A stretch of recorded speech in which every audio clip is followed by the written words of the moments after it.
పాలన తర్వాత ఒక్క సంవత్సరం పాలించిన కాంగ్రెస్ పార్టీ మీ అందరికీ తెలుసు. మన ముఖ్యమంత్రి రేవంత్ రెడ్డి నల్లమల ముద్దుబిడ్డ తెలంగాణ టైగర్ వచ్చిన తర్వాత ఈ ఒక్క సంవత్సరంలో రైతుల కోసం పాటుపడ్డ పనులు చేసిన మంచి పనులు మీ అందరికీ తెలుసు.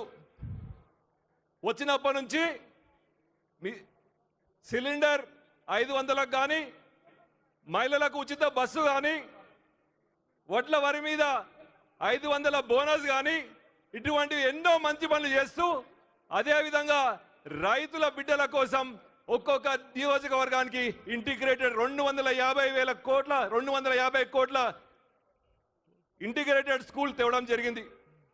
ఇటువంటి మంచి పనులు చేసేది చెప్పేది కాంగ్రెస్ పార్టీ కాబట్టి ఈ పాలనలో ప్రతి ఒక్క రైతన్న బాగుపడాలనే ఒకే ఒక ఆకాంక్షతో మన ప్రభుత్వం ముందుకు జరుగుతుంది. కాబట్టి మీరందరూ ఎల్లప్పుడూ కాంగ్రెస్ పార్టీని, ముఖ్యమంత్రిని, మంత్రివర్యులను ప్రతి ఒక్కరిని ఆశీర్వదించి ఎల్లప్పుడూ కాంగ్రెస్ పార్టీ రాజ్యం, ఇందిరమ్మ రాజ్యం ఎల్లప్పుడూ ఉండాలి, రైతులను మంచిగా చూసుకోవాలని కోరుకుంటూ ఈ అవకాశం ఇచ్చిన పెద్దలందరికీ నా హృదయపూర్వక నమస్కారాలు. ఆనరబుల్ ఎమ్మెల్యే మక్తల్ శ్రీహరి గారు.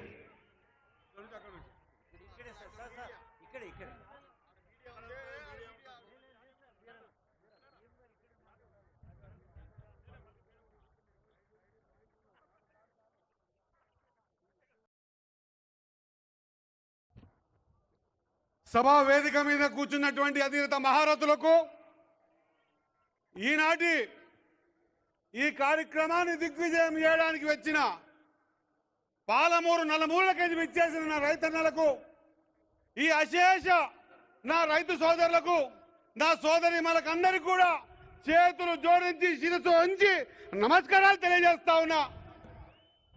ఒక విషయం గుర్తుపెట్టుకోవాలి, ఈరోజు ఈ 3 రోజులుగా జరుగుతున్నటువంటి ఈ రైతు సదస్సుకు జిల్లా నలుమూలకెంచి, జిల్లా ఒక్కటే కాదు రాష్ట్ర నలుమూలకెంచి విచ్చేసినటువంటి రైతాంగం అంతా నా భూతో నా భవిష్యత్తు, గతంలో ఎప్పుడు జరగలేదు, రేపు జరగదు అన్నటువంటి ఆలోచన విధానంతో ప్రతి ఒక్క రైతు కూడా ఇక్కడికి వచ్చి ఈ స్టాల్స్ అన్ని చూసి తమ నైపుణ్యాలని, నేను కొంతమంది రైతులు మాట్లాడుతుంటే చూస్తా ఉన్నా, శాస్త్రజ్ఞులు లేదా అగ్రికల్చర్ దాంట్లో అధిరతగా చదివిన పెద్దలందరికంటే గొప్పగా తమ అనుభవాన్ని సాటి రైతులకు తెలిపి రైతుల ద్వారా రైతులకు కావాల్సినటువంటి అన్ని సౌకర్యాలని చూపించి కల్పించి రైతు పెట్టుబడి లేదా పెట్టుబడి తక్కువ దిగుబడి ఎక్కువ ఉండే విధంగా ఎన్నో ఆలోచనలు పంచుకున్నటువంటి ఈ వేదిక నిజంగా కూడా ఈరోజు పాలమూరులో ఈ సభను చూస్తూ ఉంటే 100% ఇది రైతుల సభ. రైతులు ఖచ్చితంగా రాబోయే రోజుల్లో రాజులు కావాలనే ఒక సంకల్పంతో ఏర్పాటు చేసుకున్న సభగా మీ అందరికీ తెలియజేస్తా ఉన్నా. గతంలో ఎన్నడూ లేని విధంగా ప్రతి చిన్న విషయాన్ని భూతద్దంలో చూసి మాట్లాడేటువంటి ప్రతిపక్షానికి చురకలు అందించే విధంగా మీరంతా కూడా ఈరోజు కాంగ్రెస్ పార్టీ హయాంలోనే రైతులంతా బాగుపడతామనే సంకల్పంతో వచ్చి ఈ సభను విజయవంతం చేశారు. ఈరోజు అందరికీ అర్థమైంది, ఆనాడు రాజశేఖర రెడ్డి గారు ఏ విధంగా అయితే ఒకటే సంతకంతో ₹1,00,000 రుణమాఫీ చేసిండో అదే మాదిరిగా మన రేవంత్ రెడ్డి కూడా ఈ ప్రభుత్వం కూడా ఒకటేసారి 2 లక్షల రుణమాఫీ చేసి రైతుల ముఖాల్లో ఆనందం చూస్తుందన్న మాట మరొకసారి గుర్తు చేస్తా ఉన్నా.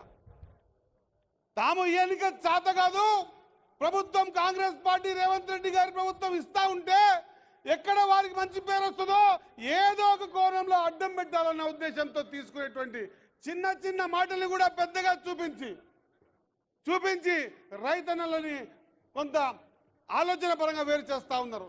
నేను రైతు సోదరులతో కోరుతా ఉన్నా, కాంగ్రెస్ పార్టీ రైతు పక్షపాతి, ఖచ్చితంగా రేపు రాబోయే రోజుల్లో కాంగ్రెస్ పార్టీ